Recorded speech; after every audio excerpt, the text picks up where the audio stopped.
Hello, guys and gals, and welcome. So today, I wanted to do a recap of all the information that we got from the Campfire Chat, as well as the blog post afterwards. And there's a lot to sink in. It's not really an easy, small amount of information, to be perfectly honest. So, if you will join me, I'm gonna see if I can summarize the like 6 hours that I spent going over the information yesterday in just a little while.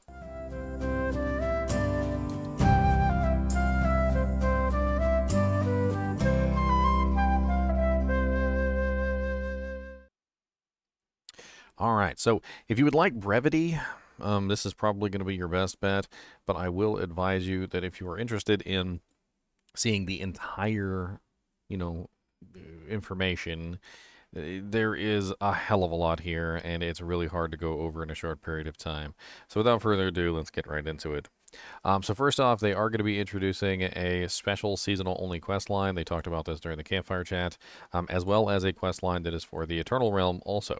So there's going to be a Eternal Realm quest line and also a special seasonal quest line, which is not going to appear in the Eternal Realm. The Infernal Hordes is an Eternal Realm, apparently, mechanic, so it is going to be something that the Eternal Realm players will have access to. Unfortunately, in the PTR, it was significantly boring. In the campfire chat, they went through a lot of stuff to tell us that they had sped things up, made it a little bit more fun, increased the rewards. They heard the community feedback that it was boring and didn't feel like it gave you the proper amount of rewards for the amount of time that you spent. And so they have promised and completely, like revamped it to be a faster and more fun experience. So I guess we'll see.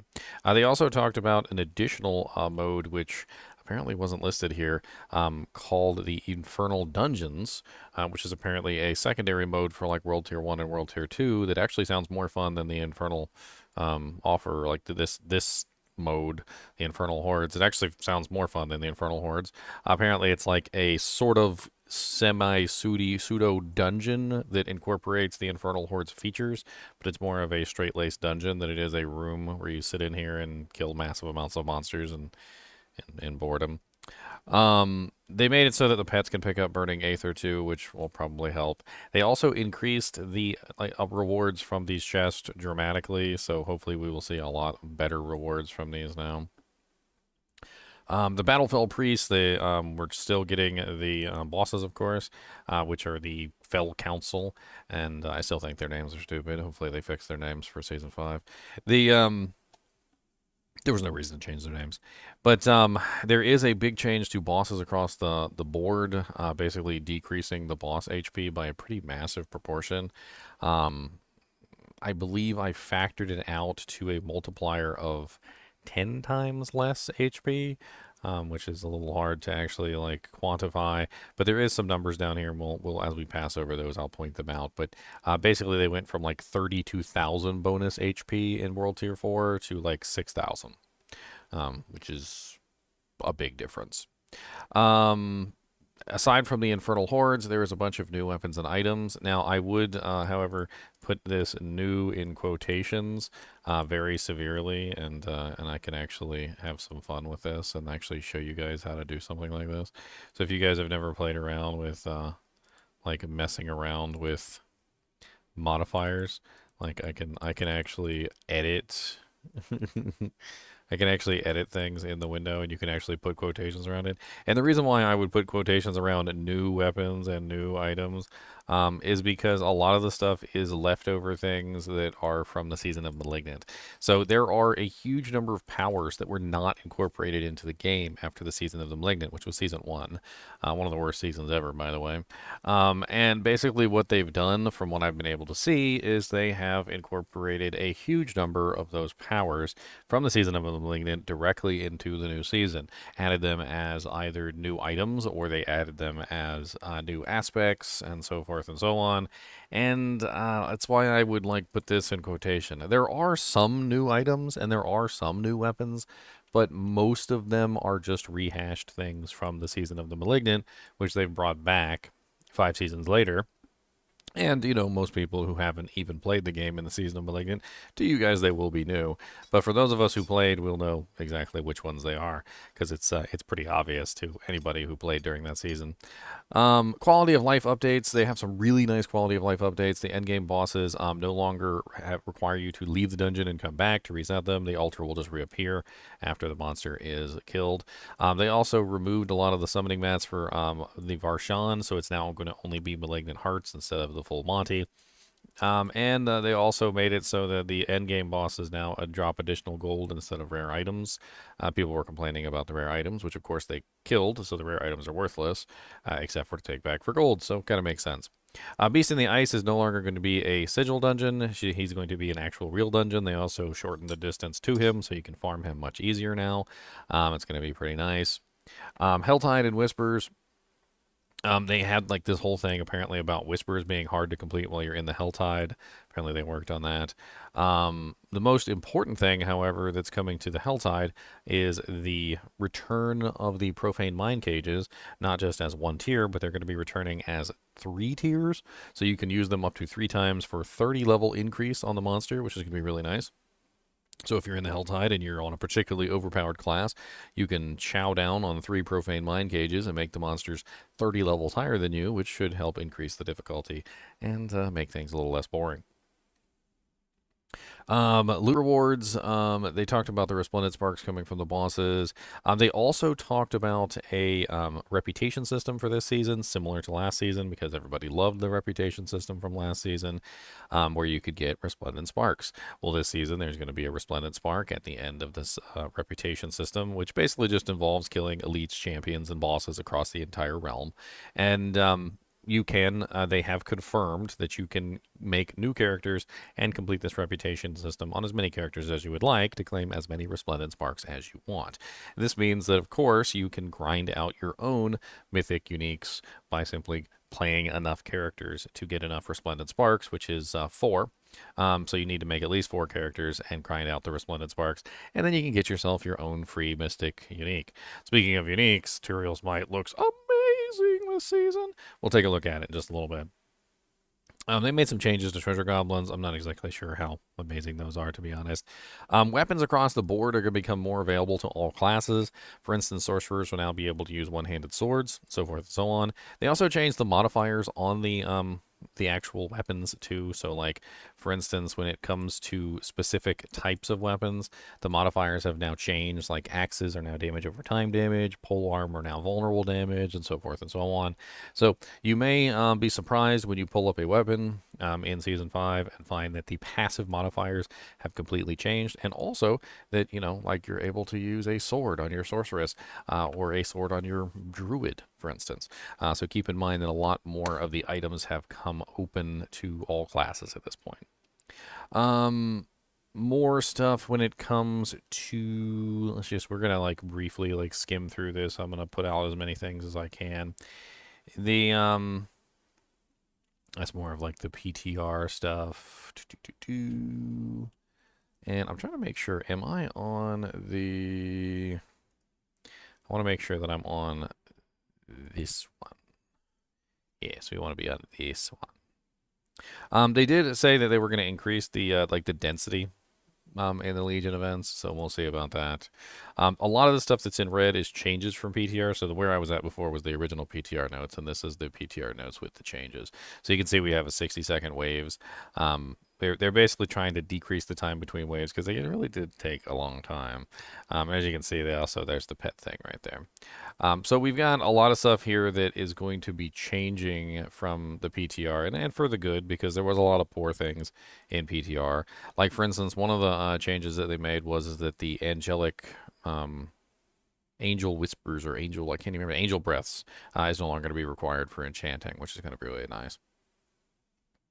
The new unique items and new legendaries, so you attain over 50 hellish new uniques and legendary items. Unfortunately, like I said, a lot of these are not actually new, they're just rehashes, but there are some really cool ones in the list, though, like Crown of Lucian, which is broken overpowered, and they didn't really address that it was broken overpowered in the Campfire Chat, which was a little weird, so I don't know if it still is. Also, this sword right here that's pictured is a really nice basic damage sword that I think a lot of people are going to be hunting for this season. The seasonal quest line, there's the seasonal quest line. This is kind of like a roadmap of the seasonal quest line, but as you can see, it's also available in the Eternal Realm. It's the Of Lambs and Wolves seasonal quest line. That's the one that's not going to be available in the Eternal Realm. And then we also have the higher drop rates. They talked about higher drop rates like across the board.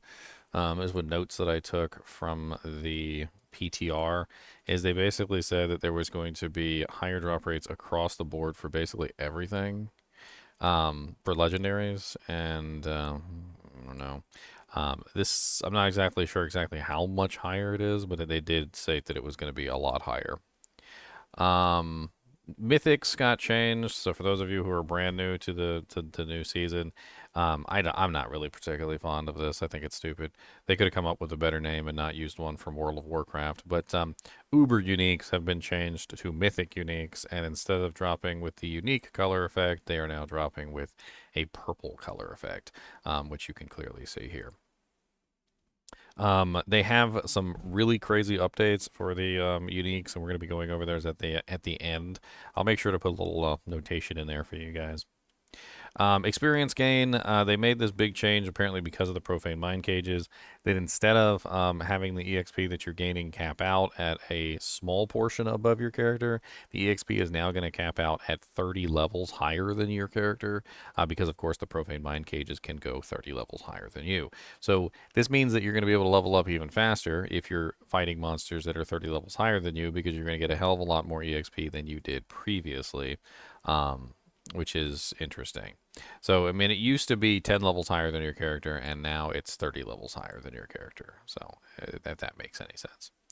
Crowd control effects got a really nice nerf, and they also got the ability to use potions. So now that crowd control effects have a max cap of like 1.5 seconds apparently, or an average cap or something, with like a max of 2. They used to have an average cap of 2.5 with like a cap of 3 seconds. So hard CC will be less effective versus you, and on top of that, you can use your potion while you're crowd control now. So that's a whole other thing. And there's the Angel's Breath thing I was talking about earlier. We've got the new threads and all the other crazy things. Let's just keep on rolling down the list here because we've got a lot of stuff to go over. Let's go to, so the patch notes are ridiculously long, by the way, and they're actually in their own separate blog post for some reason. And we're going to be going over these. There are the unique items, and I feel like we should probably go over these first. So let's go over the unique items first. First off, the Mythic Uniques. The Mythic Uniques got extreme updates to be a lot more powerful than they were before. Some of them didn't need updates, to be perfectly honest. The Ring of the Starless Skies got some pretty nice updates added with core skills. It's honestly just a hell of a lot more powerful than it was before, and it's probably just going to be even more broken. Doombringer got some interesting updates. I'm not really quite sure what they were going for here, but I think they were just trying to make you even more tanky, and they did. They gave more maximum life, more damage reduction. They increased the percent chance to heal, and also threw in some all stats too, for good measure. It's just going to be even more tanky than it was before. It was already a very tanky sword, and now it's just going to be an even more tanky sword. Ashavarion, the Spear of Lycander, looks absolutely insane. It has 18% all stats, not 18% to an individual stat, but 18% to all stats. And on top of that, it also has movement speed, 66% to all res, and a 5% chance to restore 66% primary resource.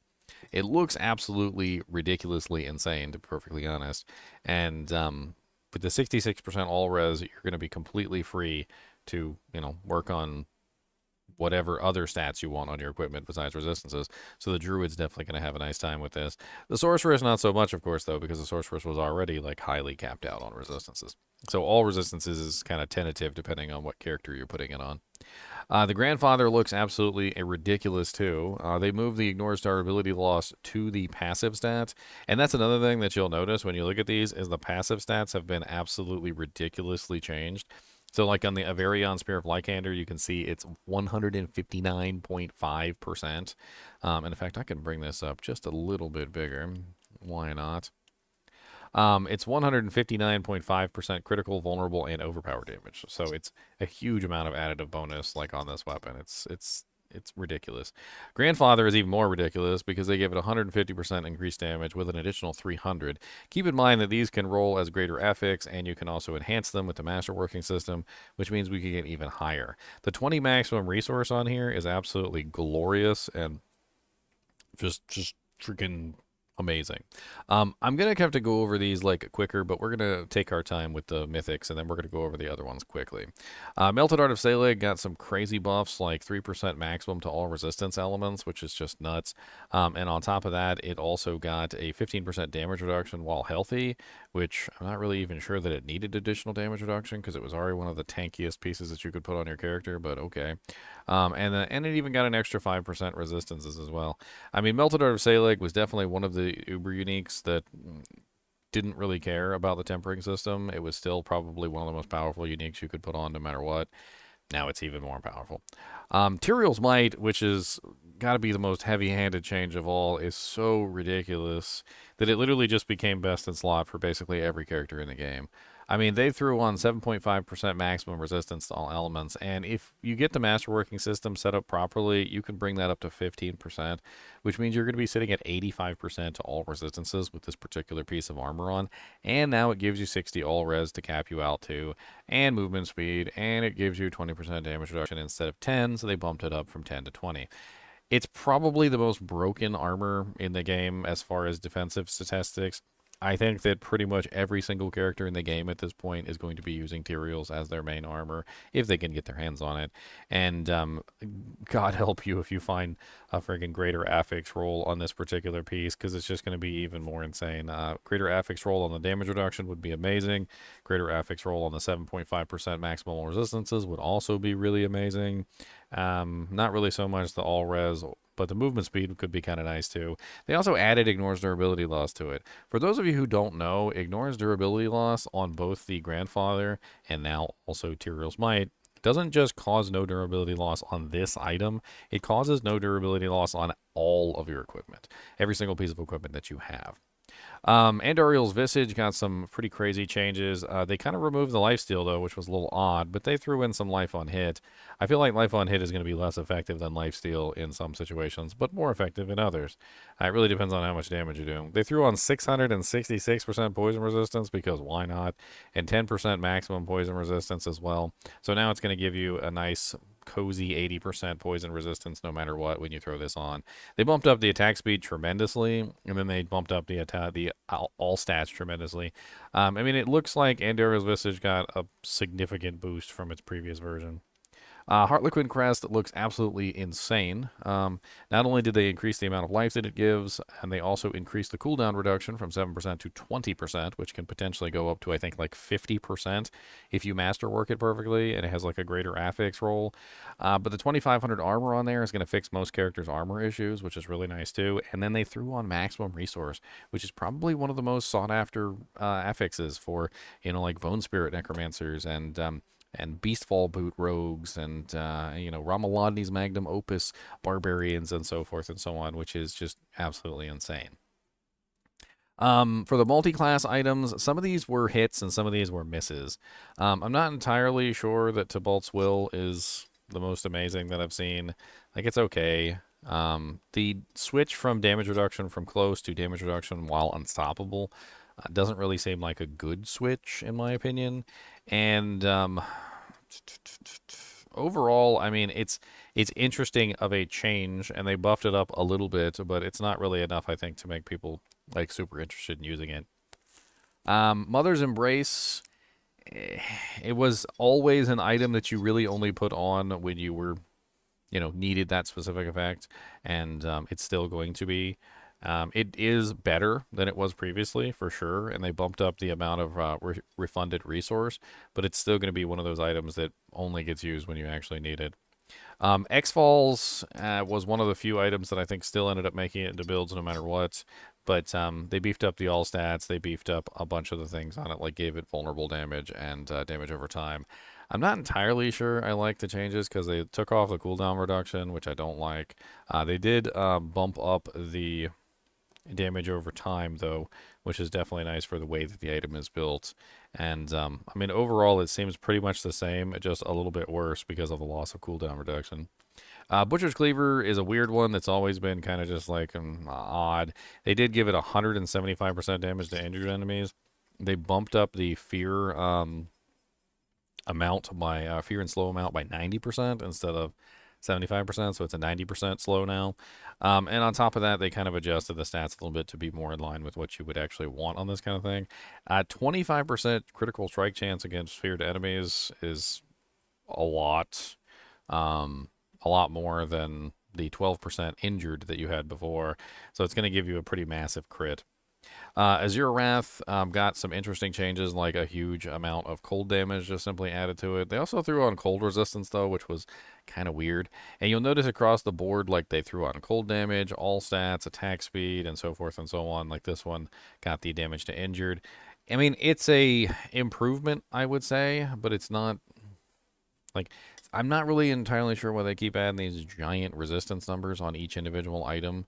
Usually they end up getting wasted, in my opinion. Like a lot of the times you just end up having one cat stat that's like way overcapped for some reason because a lot of your resistances ends up coming from like all res, like from your amulet, all res from your rings, and so forth and so on, which usually doesn't work properly with these big individual resistance numbers. So something else could have gone there, I feel like. Banished Lord's Talisman, they took away, what was it? The resource generation, which kind of sucks because I really like that. But they added on 10% maximum life, which is a lot, attack speed, and then they threw in some overpower damage. A little bit extra, 42 to 60. All in all, I guess they figured that this item was already in a good place and it didn't really need as much adjustment, but they threw some adjustment to it anyway. Penitent Greaves got some interesting movement speed increases. So it got this 125% movement speed bumped up from 1 second to 2. It also made it so that invades grant unhindered for 2 seconds, and then they threw in a 25% movement speed, which is more than the 17.5 on the item. It also has this interesting modifier of 6% crit chance versus chilled enemies, which is ironic because the item chills everything. So you get it pretty much no matter what as long as you're wearing the item. The cold res was bumped up even higher from 40 to 60. I don't really know exactly why they did that. And then they threw on a chill potency, which I don't even know what chill potency does, but 55% chill potency. Flicker Step got some interesting changes of 300% ultimate damage, which is a massive bonus to obviously what you're trying to do, which is reset your ultimate cooldown. And they also gave it both the attacks reduce evade cooldowns by 2.5 seconds and evades grant fit 30% movement speed for 1.5 seconds. So you notice a lot of these things they're giving like multiple passives to. It really kind of depends. And so it's not just the effects on the item, it's also the passives. And I think the reason why they're going with the passives is because they want the passives to be separate from the greater affix rolls because they don't want the greater affix roll to be able to roll on some of these passive effects because if you could have a greater affix roll on 85% cold damage or 175% damage to injured enemies, it would be kind of insane. All in all, it looks like decent changes. They did reduce some of the damage reduction on it, which was kind of odd, and then they increased the movement speed by 0.5%, which I don't really know. Yen's Blessing got some interesting changes where it got 35% resistance to all elements. And this could be absolutely amazing for the classes that are struggling on resistances, like Barbarian, Druid, Rogue. Usually, like your Necromancer and your Sorceresses don't really care, but any character that is seeking all resistances is really going to like that. 12% resource regeneration generation is nice, and then it also has the 18% movement speed, again, bumped up by 0.5%, which is, they threw on some all stats too, because why not, I suppose. Razor Plate didn't really seem like it got any buffs until I looked down here, so it got a 50% increase on the multiplier for the 10% chance to increase the Thorns damage. So that's going to be a pretty big boon for the Thorns characters. Soul Brand, it looks like they really tried to make this thing worthwhile, and I'm still not really sure that it's going to be all that amazing. But they did throw in a 40% barrier generation, as well as a 12.5% damage reduction while healthy, which of course would always be active if you have a barrier up. And on top of that, they threw in potion capacity, the ability for the potions to work while you're at full life, so that of course you can restore, basically create barrier even when you're at full life. And then on top of this, they increase the damage reduction from 20% to 30%, which brings the total damage reduction of Soulbrand up to a massive 42.5% damage reduction, which is actually pretty nice, and also, of course, gives you the barrier generation. I still don't think this is going to beat Tyrael's Might for damage reduction, because Tyrael's Might is just absolutely ridiculous.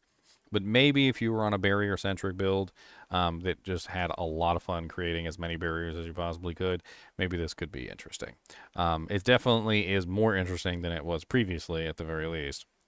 Fist of Fate got an absolutely insane redesign in that they basically decided to give it some variable modifiers that go from as low as 0.1 all the way up to a really high number. Like, for instance, you can get lucky hit chance of 1% all the way up to 51.8%. And the same thing goes for just about all of the stats on the item. Now, looking at Fists of Fate, if you were to find a perfectly rolled, say, greater affix, like 4 greater affix Fists of Fate, that would be probably the best in slot on just about any character judging on this item. I mean, we're talking already about 51.8% lucky hit chance, 8.7% critical strike chance, and 8.7% attack speed, with a 51.8 crowd control effect. Chance to fly random crowd control for 2 seconds. Yeah, so 51.8% crowd control percentage chance. And it's just like the effects on this just got like ridiculous. I think a lot of characters are going to be looking for those a ridiculously well rolled Fists of Fate this season. And if you do happen to find like a 4 greater affix roll Fist of Fate, it's going to be freaking insane. Frostburn's got some really crazy updates. They kind of made it into a fire/cold item. The chance to freeze got bumped up to 60% chance from a mere 25, so it's going to be ridiculously easy to freeze things. On top of that, we also have an additional 4,000 fire and 4,000 cold damage added now, with a huge additive bonus to that fire and cold damage, including a passive lucky hit bonus of 8% on the item as well. And then they threw in 15% increased attack speed, which is 5% more than it had previously. The only thing that it's really missing is the critical strike chance that it had before of 8%, but overall, they're definitely a hell of a lot more powerful than they were previously. Pain Gorgers got some interesting buffs like the 3-2 basic skills, and they also got 1% downgrade on the attack speed, as well as 8% cooldown reduction. I mean, overall, they're definitely some pretty powerful items, but the 3 to basic skills, along with the ability to use obviously the 200% ability to echo your basic skill to other attacks, I mean, they definitely gone up. It's they're more powerful than they were before.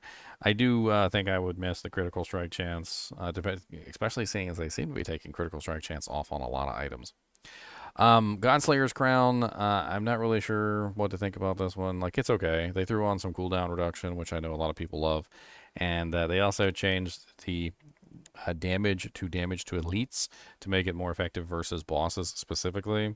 Overall, it's a pretty standard helmet at this point, like a little less stupid, like crowd control duration, which nobody really cared about. And of course, like the flat 17.5% damage that really didn't do anything. It was just an additive bonus that really didn't help very much. I mean, they kind of like quadrupled that basically. Temerity got an interesting update from 80% barrier to 100% of your maximum life barrier. So it's definitely going to be a lot more powerful than it is now because you can get 100% of your maximum life as barrier when you use a potion. They also put a massive 7.5% maximum life on this thing as well to, of course, increase your maximum life, which also, of course, increases the barrier, which means that if you're stacking life and getting your maximum life bonus here, it's definitely going to be pretty nice. They also keep throwing this damage reduction while healthy modifier in here of 9%. So if you were to, say, pair Temerities up with a nice pair of Soul Brands, you could, of course, get yourself a pretty ridiculous amount of barrier and damage reduction to healthy, as well as damage reduction while barrier is active.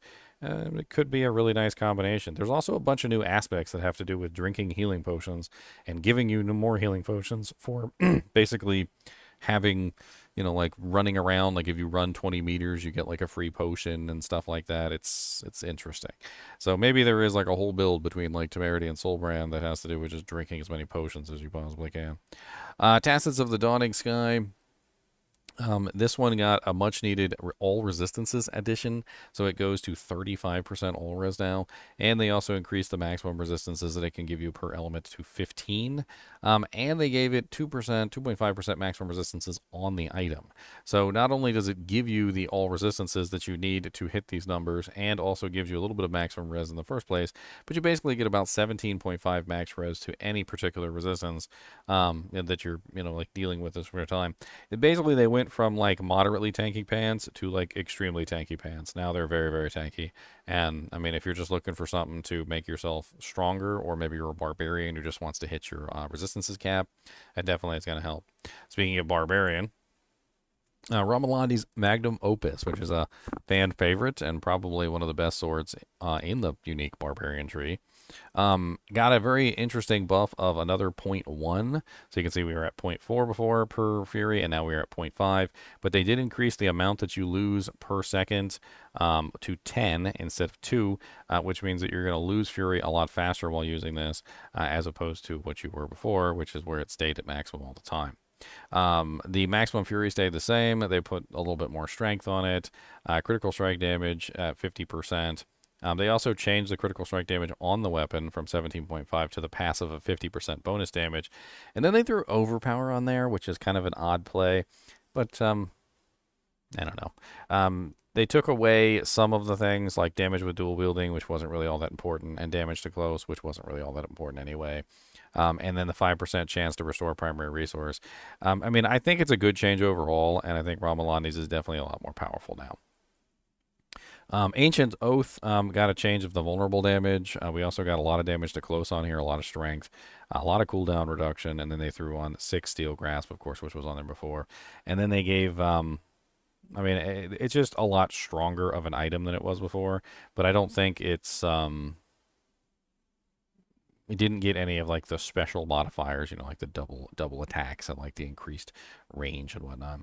Hellhammer looks absolutely insane, by the way. Massive strength, massive damage to burning, 6 to upheaval, 2 to wallop. It also has a pretty crazy upheaval size on there, which is one of your tempers. It looks like it's just going to be pretty much best in slot for the upheaval barbarians at this point. I could be wrong, but I'm pretty sure it's going to be really, really good for upheaval barbarians. Also, that damage to burning could come in handy for other aspects, like there's the aspect that makes all the monsters around you burn when you are using Berserk, and then there's a couple other ones that have to do with burning on the barbarian. So it could be interesting to see how that plays forward with the huge bonus to burning damage. Overkill, which is the death blow one, has some interesting modifiers like 350% damage to injured enemies. I think that's literally to make sure that the monsters die, because that's the whole thing about death blow. So if the monster's low HP, you're going to be more sure to finish them off. Huge vulnerable damage, huge physical damage, huge strength, and then of course they also have the 4 death blow on there, which goes up to 6 now instead of 4. And then on top of that, we also got a bonus to the actual shockwave. So instead of 38%, it's now 45% max. Fields of Crimson got huge bonuses to strength, vulnerable damage, which of course is going to help with hemorrhage.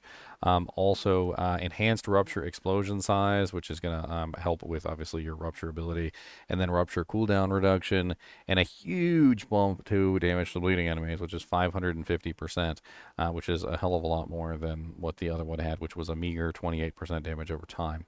And overall, it looks like to be a better weapon in general, especially with those massive additive bonuses. Battle Trance, I feel like they kind of gutted my boy. I used to use this for my Frenzy Barbarian. Now I would not use this for my Frenzy Barbarian. The goal of Battle Trance always seemed to be to enhance other abilities and not Frenzy, despite the fact that Frenzy was the focus of the amulet.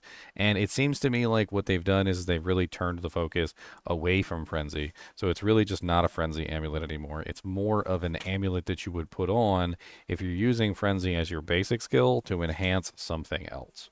One misstep that I think they made with this particular amulet is the lack of Frenzy duration. If they really want it to be used by other classes, one of the things that they really need to do is they really need to make it last longer, because the frenzy duration is a very short duration. And yes, you can get frenzy duration on other pieces of equipment, but I mean, if this is an item that's specifically designed to help you use frenzy on other abilities like whirlwind or double swing or whatever, it would be nice if it had a little bit of frenzy duration on it. That's all I'm saying. If you're listening, Blizzard, put some frenzy duration on there. 100,000 steps got some pretty crazy changes, like the can only occur once every 15 seconds got changed to 10, and instead of 50 fury, it got changed to 100. And they also threw on ground stomp size, which of course makes sense because of all the tempering with the ground stomp abilities. And they threw on another really interesting bonus, like the 7% movement speed. Per walking arsenal bonus, which is kind of crazy. And then they also threw on evade grants 10% attack speed for 3 seconds. So every time you evade, you're going to get an increased bonus to your attack speed, which kind of sounds crazy. Rage of Hergoth got some interesting changes to be more damage orientated. They kind of like took away some of the damage reduction, but for the most part, it looks like it's going to actually do more. So inflicting bleeding on an enemy has a 60% chance to reduce cooldowns of 1 second. They also threw on the critical strike chance as opposed to just the critical strike chance against elites. So they took the damage on Tuesdays modifier away, and threw on a little bit of HP on there too, but took away the thorns. I mean, it looks like good changes overall. It definitely seems like it's going to be more powerful than it was before, and a 60% chance to reduce cooldowns by 1 second is going to be a little bit better than a 40% chance to reduce cooldowns by 1 second. I think it could have been beefed up a little bit more, but I mean, it's always been kind of a mediocre armor. Gore's Devastating Grips got huge attack speed, huge movement speed, as well as a critical strike chance against close enemies. It also has +5 to Whirlwind, and then it has the Gore's Devastating Grips bonus, which is being beefed to 50 to 70%.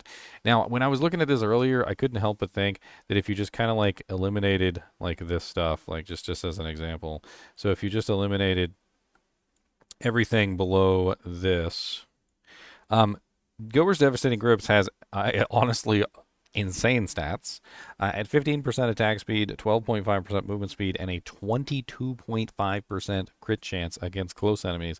Even just removing all the other stats, these gloves look like they might just be absolutely insane to use on any barbarian, even if you're not using Whirlwind, just simply for that 22.5% crit, 12.5% movement speed, and 15% increased attack speed. I mean, I feel like you could throw these on just about anybody at this point and still get pretty good damage output, even just ignoring Whirlwind from the calculation. Twin Strikes. Twin Strikes got increased attack speed up to 20%, which was a little bit of a buff of 3.5% from the previous. They threw some strength on there, which makes sense, and then they also got 11% critical strike chance, which I don't even know why it was missing in the first place. And the double swing is still the same at 3. They did add some additional damage, though. It went from 25% to 40.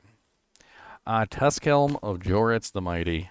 What did they do to my boy? Tuskhelm of Joritz the Mighty was probably one of the few helmets in the game that was not a Uber Unique, or Mythic as they call it now, and could still compete with Uber Uniques.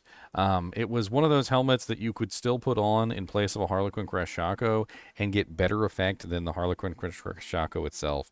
And they have massacred my boy. I can't believe what they did to this. I mean, the damage while berserking was meh. It was like, whatever. They could have removed that and nobody would have cared. Instead, they just bumped it up to 135% additive bonus, which is all right, whatever.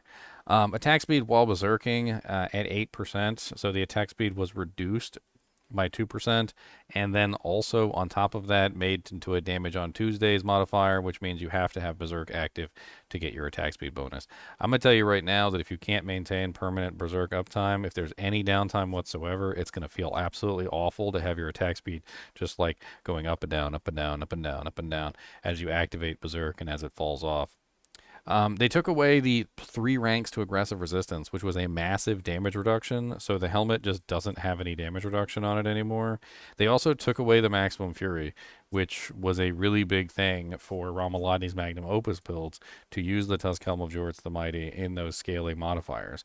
Honestly, what they did to it with life, nerfing the attack speed, adding in more berserking damage and then movement speed while berserking. I feel like they just completely destroyed this unique, and this is one that I would like to see reverted back to its original state. If their goal was to make me want to put Tuskelv of Jorts the Mighty on, they failed miserably, and honestly, at this point, I'm probably never going to use that helmet again. Ariat's Bearing. This is the new one for the Summoning the Ancients. Pretty massive increases here. They kept the life the same, but they gave it a massive 350% ultimate damage and also 35 all res, which barbarians need desperately. And then they threw in a massive 32.5% ultimate cooldown reduction, which is specific to the Call of the Ancients. So they took away the 10% ultimate cooldown reduction, which was generic across everything, and gave it the massive 32.5% reduction just for Call of the Ancients, which makes sense because it's a Call of the Ancients pair of pants. On top of that, they also removed the 7.3% damage reduction, which is a little unfortunate. But I feel like with Barbarians, it's not really so much of a big deal because they're really interested in that 35% all res, so they don't have to put resistances on every single piece of equipment that they own. Ring of Red Fury got maximum resource instead of maximum fury, and they did bump it up by a little bit. They seem to be making this change across the board where they're just kind of changing it all to maximum resource instead of having the like individual names. I'm not sure why we didn't just all have mana pools in the first place if they're just gonna like make everything like this anyway. Like they gave us all individual types of stuff, but then at the same time, later on they're like, okay, here's a buff for your pool of fury, and they're like, oh, you know what? Let's just call it maximum resource and make it the same again along all characters. It was really silly. They reduced the attack speed of Ring of Red Fury. They also gave it some critical strike damage, which is a decent little amount.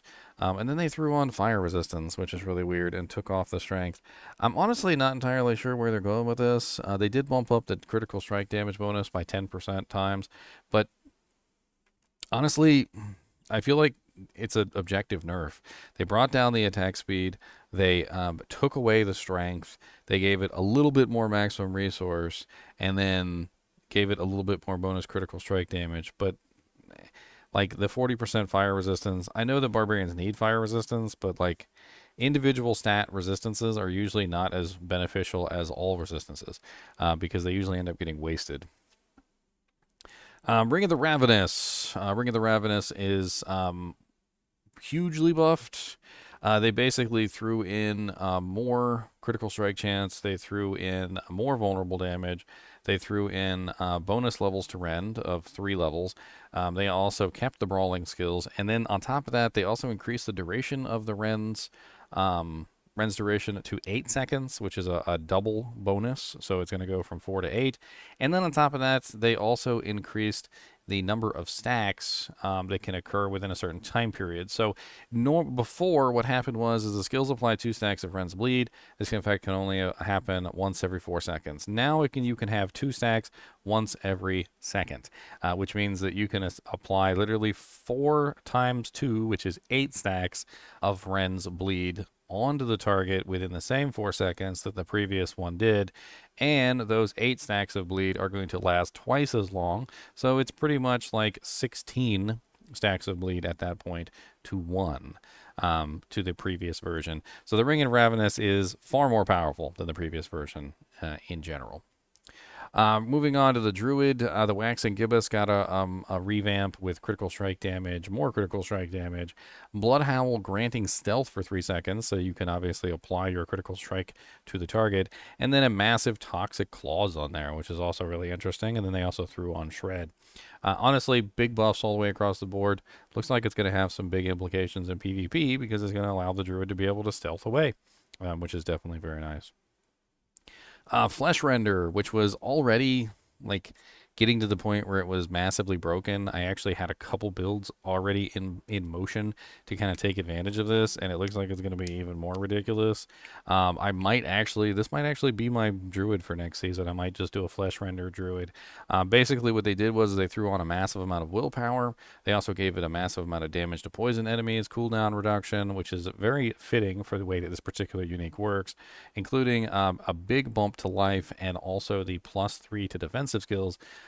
which is one more than it had previously. They took away the stupid core, and they took away the stupid damage while shapeshifted, and the overpower damage, which really wasn't even very important for the way that this build works. And honestly, they also bumped up the like the overall power of this weapon tremendously. If in the right hands with the right setup, I feel like this could probably be one of the new builds for Season 5. Great Staff of the Crone got massive damage to close, 130% here, 270% there, another critical strike damage, and then they threw in this crazy Storm Strike chains to 2 targets bonus, which seems kind of crazy. And then they changed it from 6 to Claw to 4 to all basics, so it's going to help your Claw as well as your Storm Strike. And if you happen to go into maybe like one of those builds like Nature's Fury, where it also happens to throw your Earth Spikes out, you could potentially get your free Earth Spikes too with +4 skills there. So that's another interesting combination. Dolmen Stone got some pretty crazy buffs like +3 to Crushing Earth, +4 to Wrath skills. They also threw in a 25% Nature Magic cooldown reduction instead of 14. And then they gave this really nice 30% movement speed while Hurricane is active, which just sounds absolutely insane. It looks like freaking Dolmen Stone builds might be coming back this season as well. Wild Heart Hunger is one of those items that I think should be OP, but it doesn't really work as well as it should. But they did buff it up considerably from a 1.5% multiplier stacking up to 20 times to a 3% multiplier stacking up to 20 times. They also gave Heightened Senses, threw on some cold resistance for some reason, gave it shape-shifting attack speed, and kept the movement speed about the same. I mean, overall, it's more powerful, I think, than it was before, but they also took away the 7.3% damage reduction, which kind of sucks. I'm not entirely sure what to think about this item. I try to utilize the effect on this, and honestly, the effect is just kind of weird in the way that it stacks, and it's kind of difficult to stack it in regular combat. Mad Wolf's Glee got some odd changes. Like they took away basically all the damage reduction on Mad Wolf's Glee, and then they gave it lots of movement speed. So they gave it like attack speed, and then they gave 5 to Digit Grade, which is the move speed passive. And then I don't really know what to think about a lot of this. Lupine's Ferocity damage bonus. Like it seems like they converted it from a semi-tanky armor into a completely offensive plate, so it's going to have like no offensive capability or defensive capability whatsoever, and it's a pure offense plate now. It does have a little bit more life than it had before, but that's about it. Lupine's Ferocity bonus is unique to this particular plate, though, so I don't think you're going to find that anywhere else. Insatiable Fury got good changes, though. It went with a 12.5% maximum life bonus, which is insane.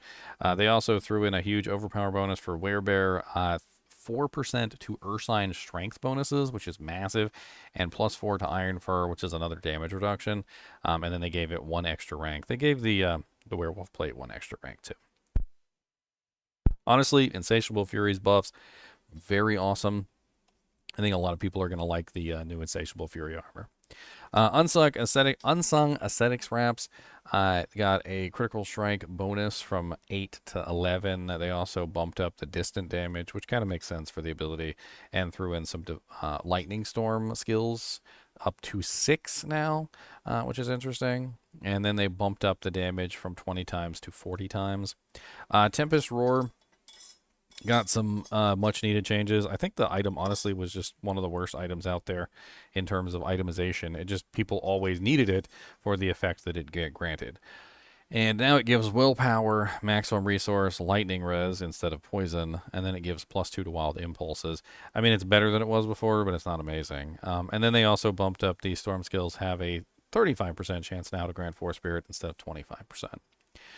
Vasily's Prayer got some much needed bonuses like defensive posture, armor, life, a 7.3% willpower bonus.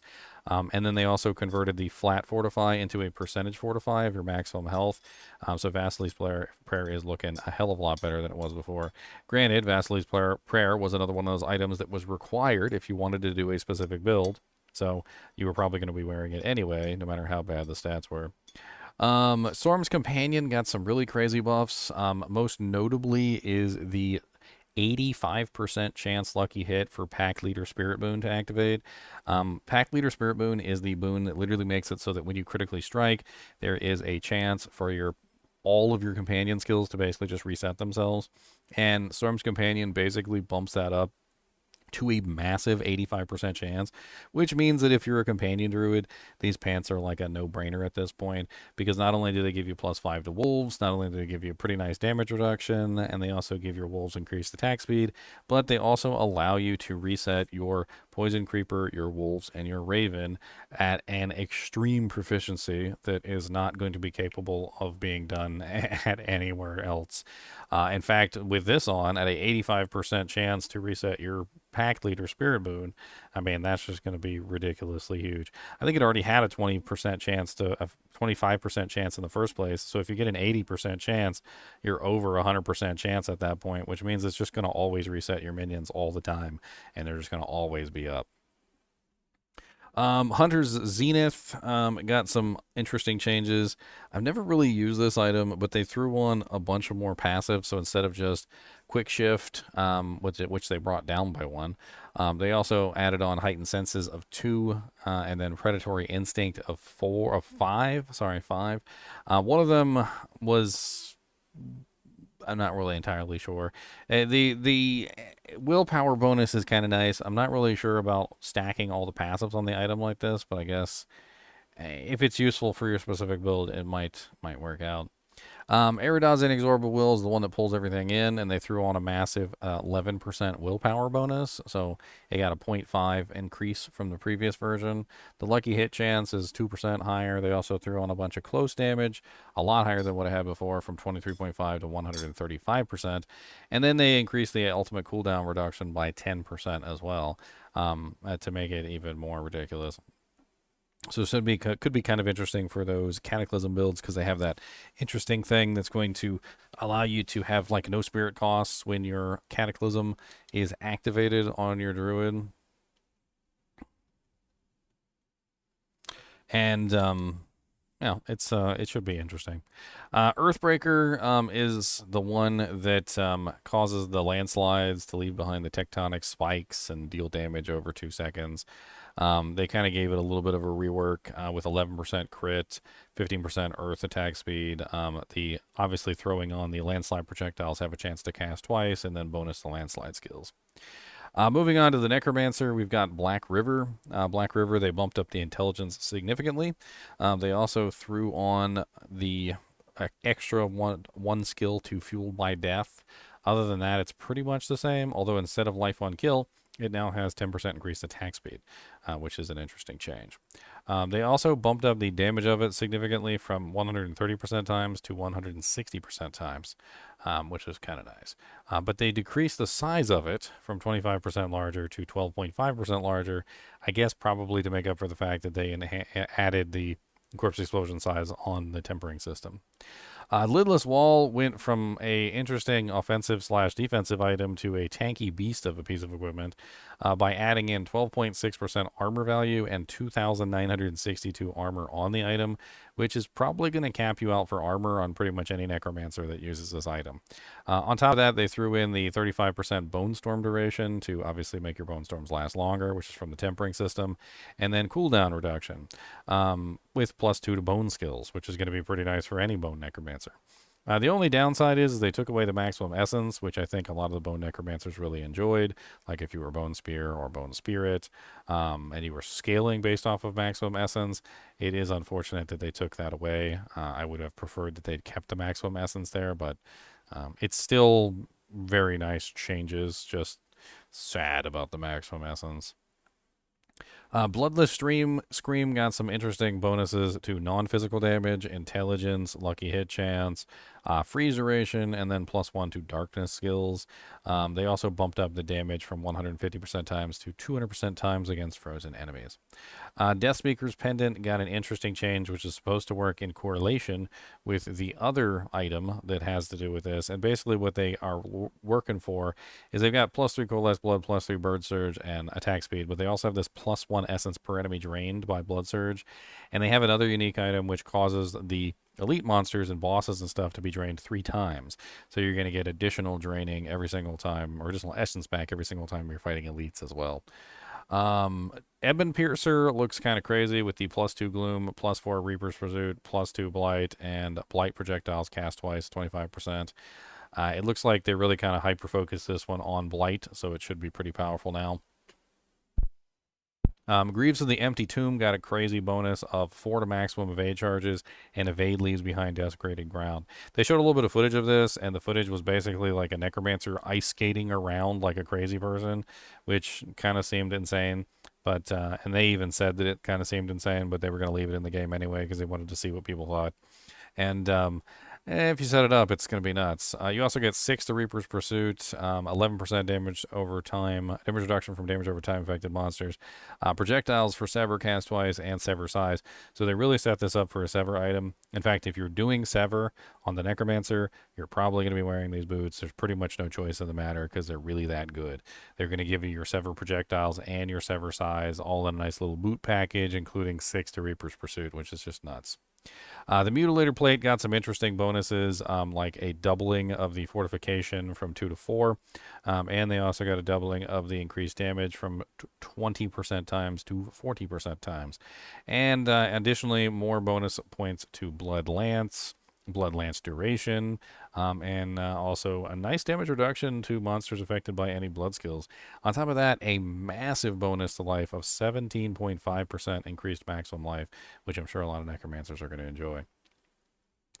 Blood Artisan's Curios, which is one that I've utilized several times to make some very interesting Bone Spirit builds, got a crazy buff from a minimum of 5 Blood Orbs required to spawn a free Bone Spirit down to 3 Blood Orbs required to spawn a free Bone Spirit. So at this point, you can spawn a hell of a lot more Blood Orbs, or a hell of a lot more Bone Spirits from Blood Orbs than you could previously. On top of this, they also threw in some maximum essence restore from the blood orbs themselves, which is kind of nice for bone spirit builds, and a huge damage bonus for every single time you pick up a blood orb, and threw on a little bit of more HP on there as well. Howl from Below got some Corpse Explosion skill levels, which is kind of nice.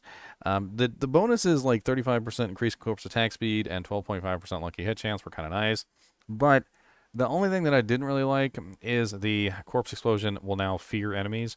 So Corpse Explosion always had a chance to fear on the previous gloves, but they didn't actually do it all the time. Now they're going to do it all the time, which I don't particularly think is going to go over well, but we'll see. The bonus damage on it also went up from 40 to 50%. Kira's Embrace, which is the other one that ties together with the one we were just talking about. See, it says Blood Surge drains 3 times from elite enemies. So this one's going to allow you to drain 3 times. The other one is going to give you multiple essence back for each time you drain. So you're going to be able to, make some nice little essence back there. Also, a massive 10% maximum life for the Blood Surge and Blood Tide. I mean, overall, good changes, I think. Deathless Visage got absolutely insane with a huge 20 maximum resource, so they bumped up the maximum resource. The armor on it at 2,962 is going to be more than enough to cap you out armor-wise. And then, of course, they threw on Bone Spear projectiles cast twice, which makes a lot of sense because it is a Bone Spear-specific item with +4 to the Bone Spear skill. Honestly, very solid item. I think a lot of Bone Spear Necromancers are going to be excited about that. Blood Moon Breaches, which has always been one that's kind of tied to curses and minions, got a pretty big buff from 70% bonus overpower to 150% bonus overpower. And on top of that, it got some other bonuses, like, for instance, the Curse Duration, which is one of the tempering modifiers, overpower damage, and they kept the life the same. Ring of Mendeln got intelligence, minion attack speed, which is nice because that's what they scale on, and some pretty interesting bonuses like 1 to Skeleton Warrior Mastery, 1 to Skeleton Mage Mastery, and 1 to Golem Mastery, which is kind of neat. Ring of the Sacrilegious Soul, which is the pretty nice auto cast Necromancer item. Got a pretty interesting buff. Corpse Tendrils down from 8 seconds to 6 seconds. And on top of that, they threw on a Grim Harvest, as well as the corpse skills. And then they threw on the increased movement speed and lucky hit chance. Lucky hit chance is actually down from 9% to 6%. But all the other ones seem to be buffs. They did, however, take the HP off, though. Moving on to the Rogue, we've got Ashira's Kanjar, which seems to be set up to be more of an attack speed item than it was before. They threw on Weapon Mastery, Lucky Hit, Critical Strike Chance, and Life. The attack speed itself went up from 6% to 8, and then 30% to 40 on the cap. So it's definitely going to make you attack faster. And with +2 to Weapon Mastery, depending on which weapon mastery you're using, that should be kind of interesting. Condemnation seems to be set up for obviously basic skills generating combo points. They increased the percent chance that you'll get 3 from 30 to 50%, which is kind of nice. So condemnation is going to work even better for building your combo points. They threw on more decks. They got the basic attack speed up to 25% now, which is a lot higher than it was before at 10. And on top of that, you've also got the damage per combo point and the lucky hit to make enemies vulnerable. Not really sure about the lucky hit to make enemies vulnerable thing, but whatever. Sky Hunter got turned into a generic sort of bow. It has a 45% chance for all marksman projectiles to cast twice, so it's set up to be a generic bow. It has a pretty decent attack speed, critical strike damage, more critical strike damage on the passive. In fact, you notice the passives on all these have changed. So 50% damage on the Conjure and the Condemnation. Gave you Stutter Step, and they also give you, obviously, the Precision passive itself. Now, they beefed it up a little bit from 50 energy to 60, which is a decent little buff. And they also beefed up the top end from 40% multiplier critical strike damage to 60. Wind Forest got converted from a generic bow into a barrage bow. So it is now specifically built for barrage with +4 barrage, +2 malice, and a 55% chance for barrage to cast twice. They also removed the knockdown or knockback and turned it into knockdown because people complained about the knockback. Eagle Horn has been set up for penetrating shot. It was always set up for penetrating shot, but now it's even better because it gives +2 malice as well as +4 penetrating shot. And of course, the 55% chance for penetrating shot to cast twice, which is very nice. And 130% vulnerable as well. Word of Akan got a 90% chance to cast Rain of Arrows twice, 300% ultimate damage, and also a huge reduction, 42.5% reduction in the Rain of Arrows ultimate cooldown. On top of that, it also got the, what was it? No, one more in the imbuement skills. That's right. So it went from 2 to 3 on the imbuement skills. Beastfall Boots got a bonus in the multiplier. No, it didn't get a bonus multiplier. I was thinking of the wrong one. I was thinking of Wild Hearts. So it got a bonus to the movement speed. No, it did not. Man, what did they change on this thing? Ultimate cooldown reduction got bonus from 7% to 12.5, but it also removed the basic cooldown reduction. They also took the damage reduction off of it. I think the Beastfall Boots actually got worse, not better, in general. Like, looking at them right now, I don't really see them as better. They did add the +4 to the Agile perk, though. They did beef up the using a cooldown restores energy from 15 to 25. Yeah, that's what they changed. Overall, I'm not really entirely sure they're technically better. With the removal of the 7.3% damage reduction and the more generic cooldown reduction, they're actually going to end up being less useful on the whole. Scoundrel's Leathers, which has been a troubled unique ever since it was created, has definitely got some changes. So they put a bunch of life on it, 1,259. They also gave it a movement speed bonus when your inner sight gauge is full, as well as inner sight duration bonus, and then threw on trap damage reduction. Which is actually less than what it had before at 16.5, so 12.5%, or 15%. I'm not exactly sure why they would nerf this particular piece of equipment since it's not even really that good anyway. I feel like it has niche use at best, and they kind of like dumped on one of the key features, which was the damage reduction of monsters affected by your trap skills. They seem to be focusing it very specifically on inner sight, so... Grasp of Shadow, which is the one that gives you the free attacks from the Shadow Clone. They bumped up the Shadow Clone damage by 10%.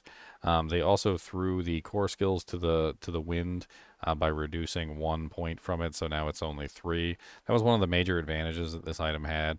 They also threw in a bunch of ultimate skill damage, lucky hit, and they increased the attack speed by 5%. Cowl of the Nameless, I'm not really sure what the hell they're doing with this one. I looked up Rapid Gambits, Unstable Elixirs, and Trick Attacks, and it seems like a very weird helmet at this point. I don't even know. Somebody else can take this one. They did, however, increase the lucky hit chance versus crowd-controlled enemies from 25% to 40. Eyes in the Dark, which is another weird one that never really kind of worked properly. They gave it a massive ultimate damage, which means it's going to work really well with the No Witness perk on the Rogue. And on top of that, we also have the massive HP bonus that they gave it here from 873 to 1427. The damage reduction while affected to trap skills is actually new at 15%, but the flat at 7.3 was honestly better.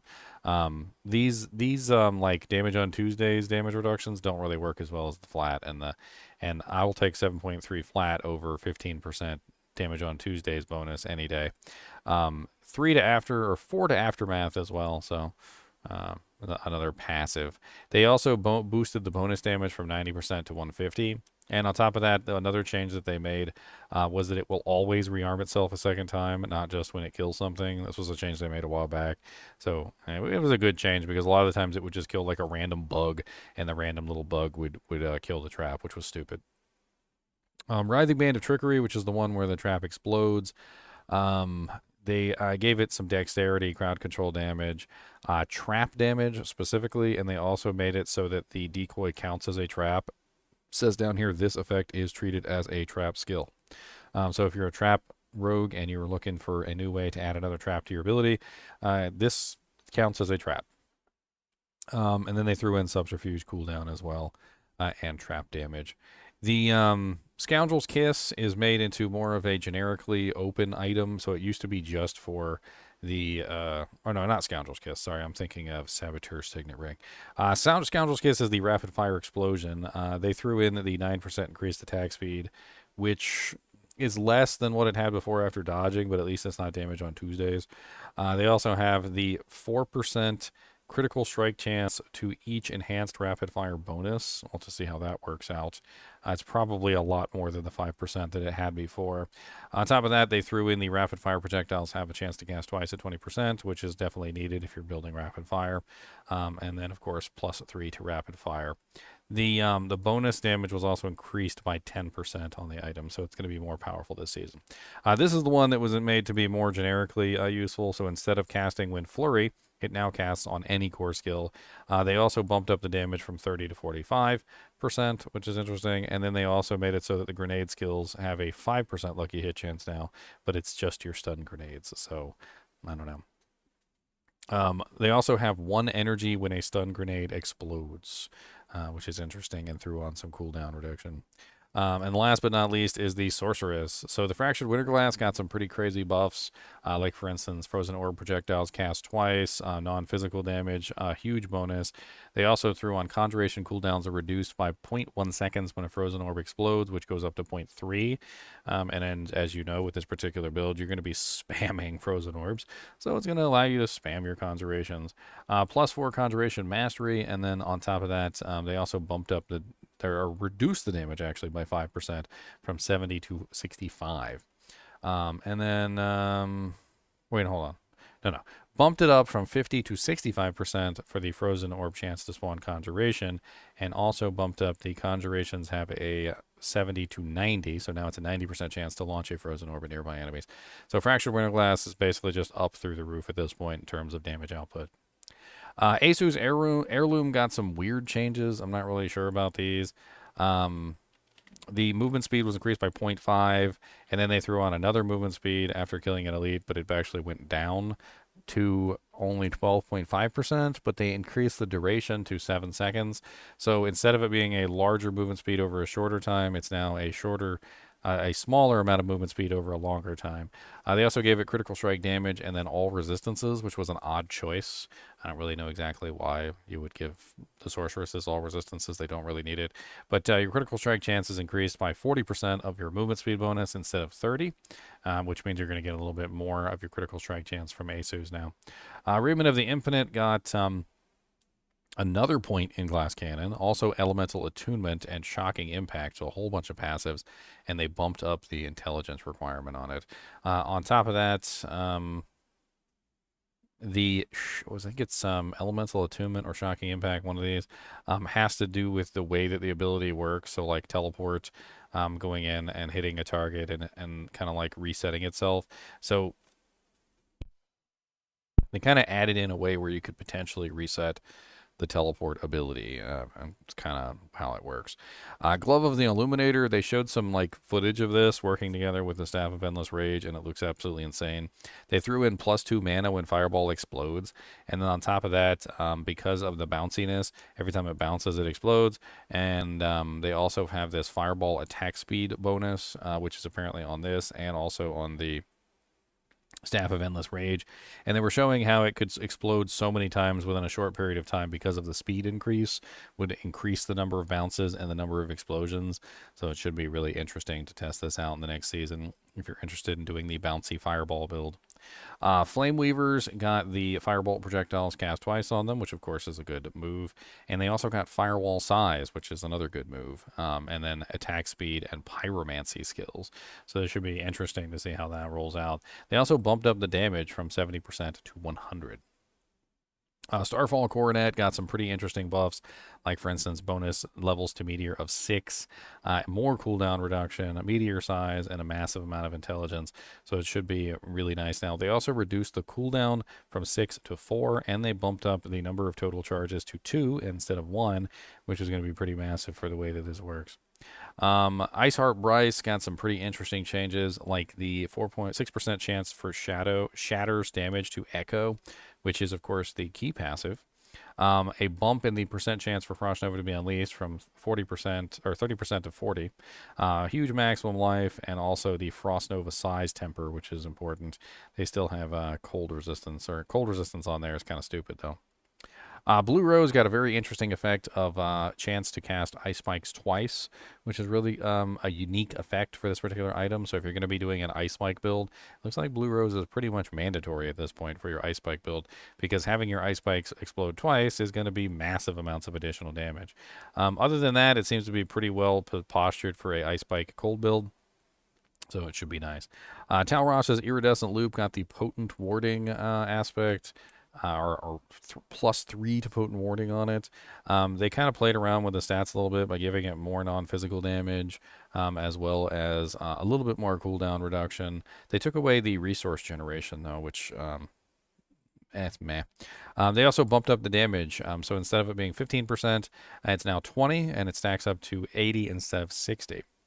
Flamescar got a nice little intelligence bonus. They kept the Incinerate but bumped it up by 1. Gave it an Incinerate size, which is definitely going to be useful for an Incinerate build, and then threw on the Lucky Hit chance. It also got this Lucky Hit bonus up to a 40% chance to deal 6,000 fire damage, which is pretty massive. The Oculus got some crazy buffs to it, and not just huge amounts of intelligence and 650% teleport damage, but it also got teleport Nova size and 12 to teleport now instead of 10. But then on top of this, if you take a look at the passive bar, they took away the Lucky Hit chance, but threw on +3 maximum evade charges, and attacks reduce evade cooldown by 1.5 seconds, which is ridiculous. The new Staff of Endless Rage, which is the Ancestral Unique Staff, is huge amounts of intelligence, fireball projectile speed, fireball projectiles cast twice, and huge amounts of bonus to fireball. Honestly, it looks absolutely insane. And they buffed up the damage bonus from 70% to 90%. Like I said, bouncy fireball sorceress might be really fun this season. Staff of Lama Sem, which is the charge bolt staff, got huge bonus intelligence, 170% lightning damage, really nice 75% chance for charge bolt projectiles to cast twice, as well as a 45% resource cost reduction and 6 to charge bolts. They also bumped up the charge bolts percent chance from 60% to 80% to be attracted to monsters and last 300% longer. Isidore's Overflowing Cameo, which was specifically around crackling energy and little novas, got a huge 15% intelligence bonus, as well as a 500% crackling energy damage, and a movement speed bonus of 17% for each, or up to 25% for each crackling energy that you've collected. So that's pretty nice for 4 seconds. So you're going to get 25% bonus as long as you have any crackling energies.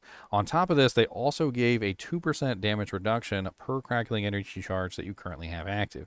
And if you take a look at like the crackling energy window, in Diablo 4, the crackling energies can stack pretty darn high at the bottom of the bar. In fact, here's a little picture, and we're going to zoom in on the bar real quick. And as you can see here, you can have 1, 2, 3, 4, 5, 6, 7, 8, 9, 10, 11, 12. So that means that you can potentially have 24% damage reduction as long as you have a maximum number of crackling energies on your crackling energy sorceress. And that pretty much covers all the unique items that have been changed. There are some new unique items that are coming in, which I do have some information on, but they are things like the Crown of Lucian. A lot of this stuff may be changed, so I would take this with a grain of salt. And they didn't show any of these, unfortunately, in the PTR or the feedback. But this is the Crown of Lucian. Right here, which is the Ancestral Unique that gives you just absolutely ridiculous bonuses. I would fully expect this to be completely changed from this version of the helmet. They also added a bunch of new uniques, like the actual conduit, the Tragul boots. In fact, let's go over some of these real quick and look at them. So we got the Endurant Faith, which is a standby from Diablo 3, which is basically where you would take maximum life damage. Instead, it'll distribute it to you over damage over time. So basically kind of prevents you from getting one shot, but then still applies the damage to you as a dot. The Lochran's Talisman is really interesting to give you large amounts of critical strike chance, which is kind of interesting. That was a new one. The Rakanoth's Wake. This is one of the ones that gives you the chance to explode for fire damage when you use a skill that has a cooldown. This is one that I think is going to be really popular, which is the Shard of Verithiel. I think a lot of people are going to be using this for basic builds this season. It basically gives you a huge bump in damage for your basic skill, but makes them cost primary resource. And you can, of course, still build resource with the ability as well, which actually works out quite nicely. And the damage bump is pretty huge, so a lot of people are probably going to be interested in Shard of Verithiel this season. They also have the Third Blade, which is weapon mastery and core skills. Weapon mastery skills are now also core skills that have no cooldowns but cost fury, dealing 70% of normal damage. So this gives you the ability to spam your weapon mastery skills on your barbarian. The Unbroken Chain, which is the Steel Grasp, reduces Iron Maelstrom cooldown, so you can get basically a spamming Iron Maelstrom going. Not exactly sure how well that would work, but we'll see. Bajoran's Fangtus, which is the one that gives you the unlimited spirit while using Cataclysm, which is going to be pretty insane. The Basilisk Staff, which sounds really cool because it gives you the when you're first hit an enemy with a Earth skill, petrify them for 3 seconds. Petrifying an enemy additionally deals physical damage. That one's going to be interesting for the petrify effect. These are the boots of Tragul, which have to do with Bone Prison and Bone Spirit, as well as firing off Bone Splinters, which I've actually tested out a lot. And you can actually kind of create a basic Bone Splinters build with these boots because it does fire like 30 Bone Splinters at the target. The Mortarcrux, which is the when consuming a corpse, there's a 30% chance to create a decaying simulacrum that seeks out enemies but cannot attack. When it dies, it explodes for shadow damage. This is treated as a macabre skill. There's also the Shroud of Kandurus, which I'm pretty sure is going to end up in like permanently immortal rogues, but we'll find out. The Umbacrux, which is the casting subterfuge skills, also spawns an enemy Shade Totem, which replicates damage to other targets. You can have up to 2 Shade Totems active. This thing is pretty crazy. It's like imagine you just pop down like a totem, and then when you hit the totem, all the damage goes to everything around you in like an AoE effect. It kind of makes it so that you could take a single target damage character and turn it into an AoE damage character relatively easily. The actual conduit ended up being kind of disappointing, and we'll have to see how this one turns out, but it wasn't really as good damage as a lot of people thought it was going to be, and it's for chain lightning. Vox Omnium, I did not get a chance to play around with, and I'm actually kind of sad because it's casting a core skill additionally fires 2 instances of Firebolt, Frostbolt, or Spark, matching the element of your last 2 core non-core skill casts, and these projectiles deal 90% increased damage. So basically giving you an additional 2 instances of like Firebolt whenever you fire your core skill, which could be a really interesting way to run the Flame Weaver Firebolt Sorceress. If you did like Fireball with 2 potential casts, and then you have the Firebolt coming out, and who knows how that actually works together. So, we'll see. Those are the new uniques, and let's go over some of this other stuff real quick before we are finished. So we're just going to cover the highlights, and one of the highlights that I definitely want to cover, and you guys definitely should see, is that they're bumping up the bonus stats of basically all the classes except for Barbarian. And it's because Barbarian has always had more stats than the other classes, so they're trying to kind of like fix that to the point where all of the classes have kind of like the same amount of stats. So when you go to, for instance, any of the characters like the Druid, you'll notice that it says now gains 25% more increased skill damage from their primary core stat. So the Barbarian currently receives 1% increased damage for every 10 points of strength that they have. To kind of balance this out, because not all the classes have access to 4 main weapons and 2 of them two-handers, so they don't have as much stats as a Barbarian could potentially have. They're increasing the percent bonus that every class can get. All of the classes except for Rogue are getting now 8 primary core stat per, which basically means they're going to have, like, in the case of, say, 2,000 primary stat, they're going to have about 50% more times multiplier than the Barbarian. The Rogue, on the other hand, is going to be getting only 9 instead of 8, because the Rogue, of course, does have an additional two-handed weapon, but she does not have 2 additional two-handed weapons, which is a whole nother thing. They also spent a little bit of time increasing the caps from PTR. A lot of people in the PTR said the caps just kind of felt too low, and you'll notice that despite the fact that they were capped at, say, like 35% or 40%, they've definitely increased a bunch of them to, like, for instance, 45 and 60% as a result of some of the testing. There definitely did some heavy-handed nerfs on the Barbarian, I will say that much.